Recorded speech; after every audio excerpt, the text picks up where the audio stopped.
विमानतळावर आकर्षक नोकरी देण्याचे आमिष दाखवत एका खासगी कंपनीने महाराष्ट्रातील हजारो सुशिक्षित बेरोजगारांना गंडा घातल्याचा आरोप करण्यात येत आहे।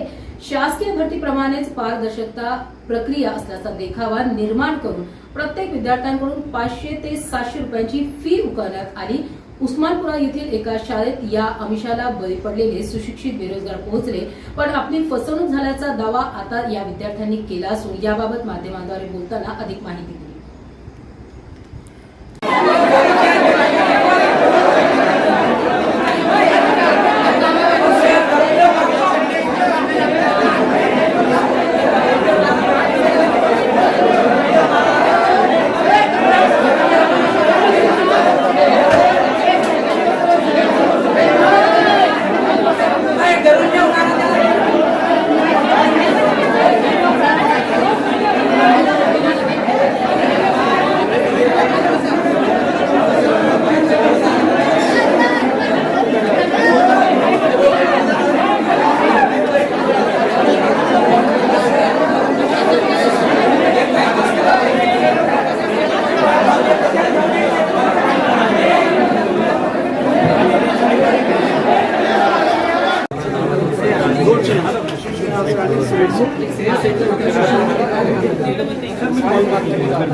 एग्जाम होती, ही एग्जाम कंडक्ट करण्यासाठी C2 एक्सप्लोरर ही जी कंपनी आहे तिला हे टेंडर दिलेलं होतं, जे की अपेक्षित होतं C2 एक्सप्लोररचा कोणीतरी ऑथोराईज पर्सन इथं यावं, त्यांनी त्याच्याकडे पूर्ण डॉक्युमेंटेशन पूर्ण अरेंजमेंटची जिम्मेदारी त्याच्याकडे होती, जो की इथे आला नाही।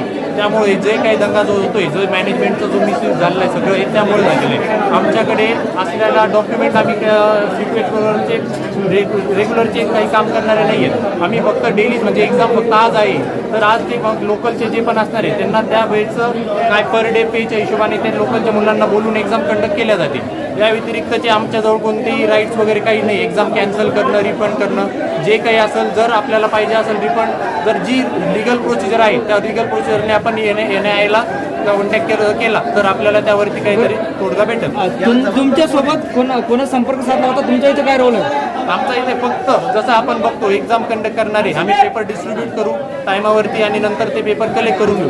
त्या व्यतिरिक्त नंतर पेपर जे असणार आहे तोच C2 एक्सचा माणूस असेल त्याच्या आम्ही हवेल केअर असते। तुमच्यासोबत कोण संपर्क साधला होता?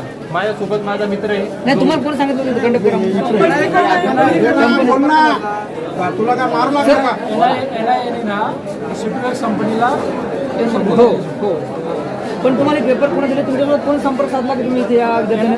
आमच्या कंपनीने माणसांनी दिलं ना। कोणतं काय नाव? कंपनीचे माणसं आहेत, त्यांना कंपनीचे माणसं आहेत, त्यांनी आज सेंटर अलर्ट केले, अलर्ट नंतर आमच्याकडे आलं, आम्ही पेपर कंडक्ट करू लागलो। गव्हर्नमेंटचा काही याचा संबंध नाही। कोण आहे? IBPS वगैरे तसं काहीच नाही आहे। पण विद्यार्थ्यांचा असा आरोप आहे यार की ते आले एक्झाम सेंटरवर, मात्र जे त्यांच्या एक्झामचे नंबर दिलेले होते, सीट नंबर वगैरे किंवा त्यांना जे माहिती द्यायला पाहिजे ती माहिती तर मिळाली नाही। आमच्या वरच्यांनी जसं सांगितलं ना की फर्स्ट कम फर्स्ट सर्वच्या हिशोबाने बसवायचं आहे, त्या हिशोबाने फर्स्ट कम फर्स्ट सर्व आणि आन्सर OMR शीटवर प्रत्येकाचं हे असतं, रोल नंबर असतं, त्या हिशोबाने बरोबर त्यांच्या गोंधळ कशामुळे झालाय? गोंधळ कशामुळे झालाय? काही मुलांनी थोडंसं कन्फ्युजन करून घेतलं की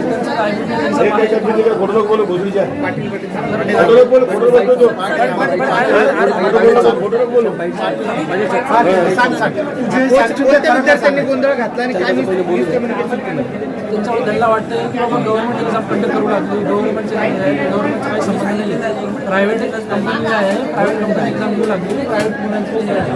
आणि ते पुढे काही प्रॉब्लेम आला NIA कंपनीला तुम्ही संपर्क साधू शकता. सर तुमच्याकडे किती काही संबंध नाही. सर फक्त एक्झाम कंडक्ट करतो. तुमच्याकडे किती प्रश्नपत्रिका आल्या आणि तुम्हाला अधिकृत सेंटर कोणतं सांगितलं होतं शाळेचं? 2 प्रश्न सगळ्या 200 प्रश्नपत्रिका मुलांची प्रश्नपत्रिका आली आहे. हां. 200 मुलांची इथं स्ट्रेंथ आहे आणि शिशु विकास स्कूलमध्ये आम्हाला ते आहे. सुरेश शाळेचं कोणाकडे आहे सुरेश बालक हा, ते इकडे आहे. श्रेयस बालक सांगितलं. आता या संदर्भात तुम्ही तुमच्या वरिष्ठांसोबत कल्पना दिली का? त्यांनी काय सांगितलं?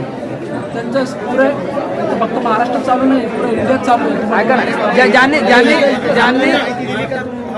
ज्यांनी तुमची नियुक्ती केली होती एक्झाम देऊ लागले students, सगळे देऊ लागले. सर हो, ज्यांनी तुमची नियुक्ती केली होती त्यांना या सगळ्या गोंधळाची तुम्ही कल्पना दिली का? हो, दिली आहे. काय म्हणले? त्यांचं म्हणणं आहे की असं व्हायला नाही पाहिजे, कारण की सगळीकडे चालू आहे व्यवस्थित, काही अडचण नाही. कारण की प्रायव्हेट एक्झाम आहे, प्रायव्हेट लोक घेऊ लागले, प्रायव्हेट पण तुम्ही फॉर्म भरताना तर IBPS सांगितलं ना. काही तसं काहीच नाही. पोरांकडे फॉर्म येतात तसे.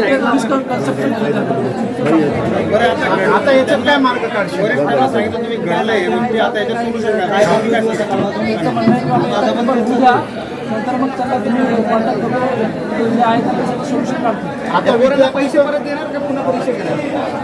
ते कंपनी आम्ही थर्ड पार्टीवाले आहे, आम्ही फक्त एक्झाम कंडक्ट करतो. त्याचे काही इश्यू आहे ना, ते NIA प्रायव्हेट कंपनीशी तुम्ही संपर्क साधा. आता विद्यार्थी तुम्ही म्हणताय, C2 चे कर्मचारी पेपर आहेत. देऊ हे सर काय विचारतात? तुम्ही C2 चे कर्मचारी आहेत? हां, CPX. हां.